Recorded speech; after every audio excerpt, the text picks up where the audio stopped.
മുറിക്കുള്ളിലേക്ക് നോക്കിയ ഷികയുടെ കൗതുകം ഇരട്ടിയായി. ആ മുറിയുടെ ചുവരുകളിൽ മുഴുവൻ പല നിറത്തിലുള്ള മൃഗങ്ങളുടെയും പക്ഷികളുടെയും മനോഹരമായ ഫോട്ടോകൾ ഒട്ടിച്ചു വെച്ചിരിക്കുകയായിരുന്നു. ടേബിളിൽ തന്നെ ഒരു വില കൂടിയ ക്യാമറയും കൂടെ ലാപ്ടോപ്പും ഇരിപ്പുണ്ട്. മുറിക്കുള്ളിൽ വല്ലാത്തൊരു സുഗന്ധം പരന്നിട്ടുണ്ടായിരുന്നു. ബെഡൊക്കെ വളരെ വൃത്തിയായി വിരിച്ചിട്ടുണ്ട്. അവൾ ആ മുറിയാകെ അത്ഭുതത്തോടുകൂടി കണ്ണോടിച്ച് നിൽക്കുകയായിരുന്നു. പെട്ടെന്നാണ് തൻ്റെ തൊട്ടുപുറകിൽ ആരോ വന്ന് നിൽക്കുന്നത് പോലെ അവൾക്ക് തോന്നിയത്. അവളെ അവിടെ ആക്കിയിട്ട് ദിവ്യ ചേച്ചി പുറത്തു പോയിരുന്നു. ആ അടച്ചിട്ട മുറിയിൽ നിഗൂഢതയിലേക്ക് തന്നെ കണ്ണു നട്ടിയിരിക്കുന്ന ശിഖ പെട്ടെന്ന് തൻ്റെ തൊട്ടുപുറകിൽ ഒരു നിഴൽ വന്നതും അറിഞ്ഞു. ആ മുറിയിലുണ്ടായിരുന്ന സുഗന്ധത്തിന് ഇപ്പോൾ കാഠിന്യമേറിയിരിക്കുന്നു. ഉള്ളിലൊരു ചെറിയ പരിഭ്രമം തോന്നിയെങ്കിലും അവൾ പെട്ടെന്ന് തിരിഞ്ഞു നോക്കി. അവിടെ ഇതാ ഒരാൾ നിൽക്കുന്നു. നല്ല ഉയരം, തോളപ്പം കിടക്കുന്ന അല്പം നീട്ടിയ മുടി, തീക്ഷ്ണമായ കണ്ണുകൾ, ജീൻസും ഒരു കറുത്ത ഷർട്ടുമായിരുന്നു വേഷം. കൈകളിൽ ഒരു കാട്ടുപക്ഷിയുടെ ചിത്രം തെളിഞ്ഞിരിക്കി നിൽക്കുന്ന ഒരു വലിയ ക്യാമറ ഉണ്ടായിരുന്നു. മുഖത്ത് ഗൗരവമാണോ അതോ തങ്ങളുടെ മുറിയിൽ അനുവാദമില്ലാതെ കയറിയ അവളോടുള്ള ദേഷ്യാണോ എന്ന് തിരിച്ചറിയാൻ പറ്റാത്തൊരു ഭാവം. അവളെ നോക്കി അയാൾ ഒരു പുരുക്കം ഉയർത്തി. ആരാണ് എന്ന ഭാവത്തിൽ. അത് ഞാൻ ദിവ്യച്ചിയുടെ. ശിഖയ്ക്ക് വാക്കുകൾ കിട്ടാതെ തൊണ്ടയേറിടറി. നാവിന് നീളമുണ്ടെന്ന് സ്വയം അഹങ്കരിച്ചു നിൽക്കുന്ന ശിഖാമ്മയുടെ ശബ്ദം ആദ്യമായി പുറത്തേക്ക് വരാൻ മടിച്ചുകൊണ്ട് നിന്നു. അപ്പോഴേക്കും റൂമിലേക്ക് ദിവ്യേച്ചി കടന്നു വന്നു. ആ രാജീവ്, നീ എപ്പോഴാ വന്നത്? ഇതെന്റെ അനിയത്തിയാണ് ശിഖ. നിന്റെ റൂമിലെ ഫോട്ടോസ് കാണാൻ വന്നതാ.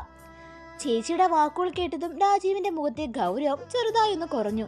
അവൻ ശിഖയെ ഒന്ന് നോക്കി പതിഞ്ഞ ശബ്ദത്തിൽ ചോദിച്ചു, ആണോ, ഫോട്ടോസ് നോക്കാൻ വന്നതാണോ? ഫോട്ടോസൊക്കെ ഇഷ്ടായോ എന്ന്.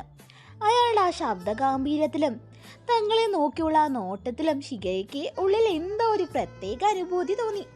അതുവരെ ആൺകുട്ടികളെ കാണുമ്പോൾ ജാടകളൊന്നും ഇവരൊന്നും നമുക്ക് പറ്റിയവരല്ല എന്നൊക്കെ വാചകമടിച്ച് നിന്ന് കളിയാക്കിയും കമൻ്റ് അടിച്ചും ഇത്തിരി വായി നോക്കി നടന്ന ശിഖയ്ക്ക് ആദ്യമായും ഒരു അട്രാക്ഷൻ തോന്നിയ നിമിഷമായിരുന്നു അത്. അതും രാജീവിനോട്.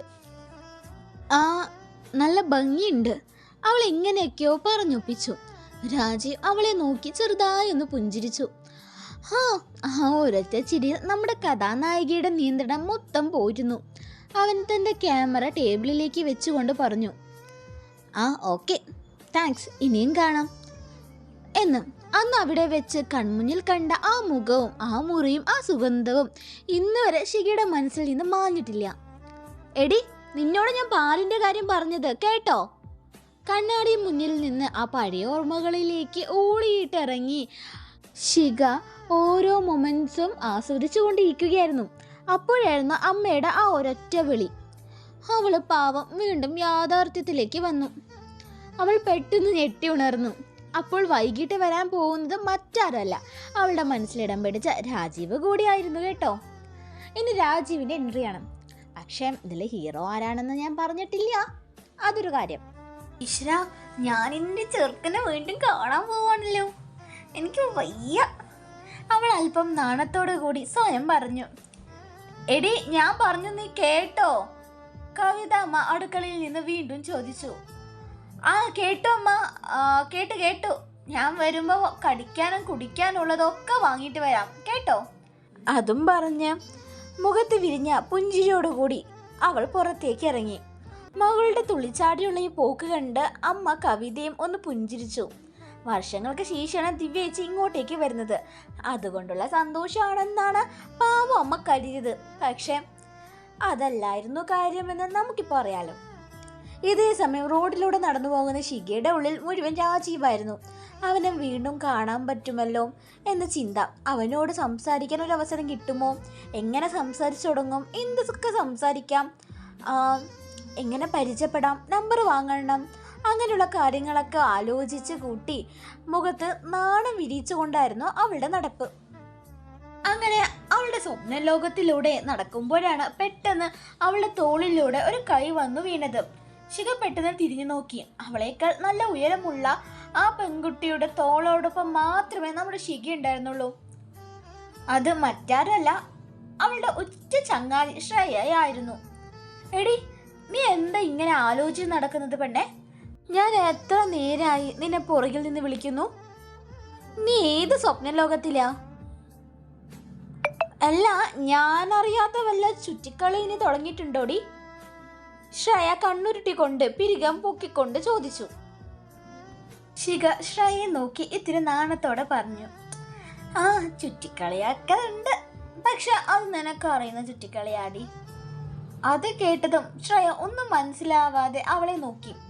ഈ സമയം ശിഖ കാലുകൊണ്ട് പടമൊക്കെ വരയ്ക്കുന്നുണ്ടായിരുന്നു, ഇത്തിരി നാണം അഭിനയിച്ചുകൊണ്ട്.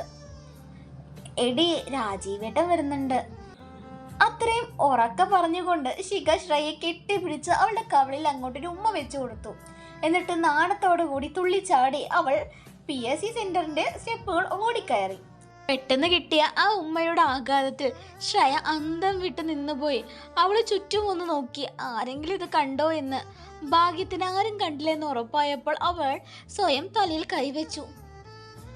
എൻ്റെ ഈശോയെ, ഇത് ഞാൻ എങ്ങനെയാ ഒന്ന് വളർത്തിയെടുക്കുക? ആ തുള്ളിച്ചാടിയുള്ള പോക്ക് കണ്ടില്ലേ? ഈശോയെ, ആ ചെറുക്കനെ ഇവളെ ഇഷ്ടപ്പെടുന്നുണ്ടോ എന്ന് പോലും അറിയില്ല. എങ്ങനെയെങ്കിലും അവനെ കൊണ്ട് ഇവളെ ഇഷ്ടപ്പെടുത്തണേ. ഇത്തിരി പൊട്ടത്തരം ഉണ്ടെന്നേ ഉള്ളൂ, പാവം എൻ്റെ പെണ്ണ്. ഇല്ലെങ്കിൽ അവളെ സങ്കടപ്പെടേണ്ടി വരും, ശ്രേയ ഓർത്തു. എന്നിട്ട് തൻ്റെ നെഞ്ചിൽ കിടക്കുന്ന പൊന്നിൻ കുരിശിൽ മുത്തിക്കൊണ്ട് ശിഖയ്ക്ക് വേണ്ടി ചെറുതായി ഒന്ന് പ്രാർത്ഥിച്ചു. പക്ഷേ അവൾക്കറിയില്ലായിരുന്നു, താൻ പ്രാർത്ഥിച്ച തൻ്റെ കൂട്ടുകാരിയുടെ ജീവിതത്തിലെ ഏറ്റവും മോശപ്പെട്ട ഒരവസ്ഥയിലേക്ക് താൻ തന്നെ അവളെ എത്തിക്കുമെന്ന്. അവളുടെ സന്തോഷത്തിന് വേണ്ടി പ്രാർത്ഥിച്ച താൻ തന്നെ അവളുടെ സന്തോഷം തല്ലിക്കെടുത്തുമെന്ന്. പോട്ടെ, ഇനി നമുക്ക് നായികൻ്റെ കാര്യങ്ങളിലേക്ക് വരാം.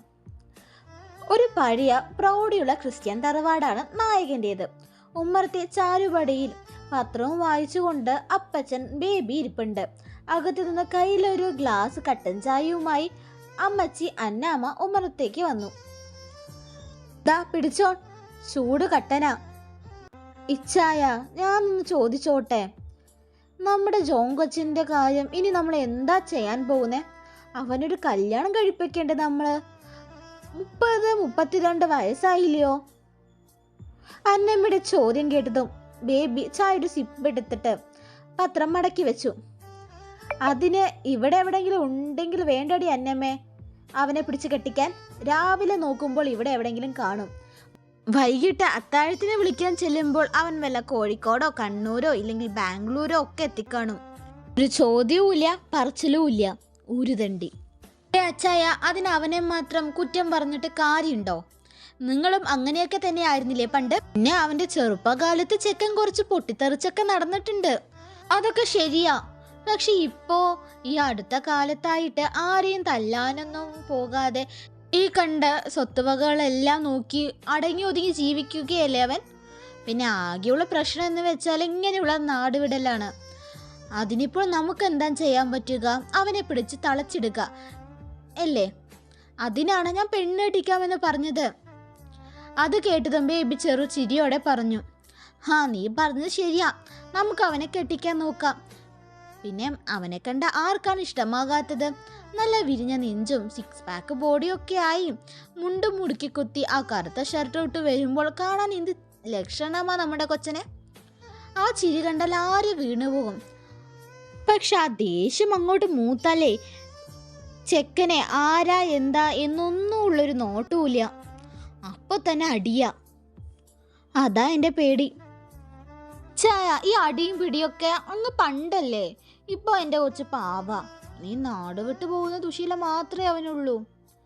അതങ്ങോട്ട് മാറ്റിയെടുക്കണമെങ്കിലേ അതിന് ഈ ഒരു വഴിയേ ഉള്ളൂ, അവനെങ്ങ് കെട്ടിക്കുക.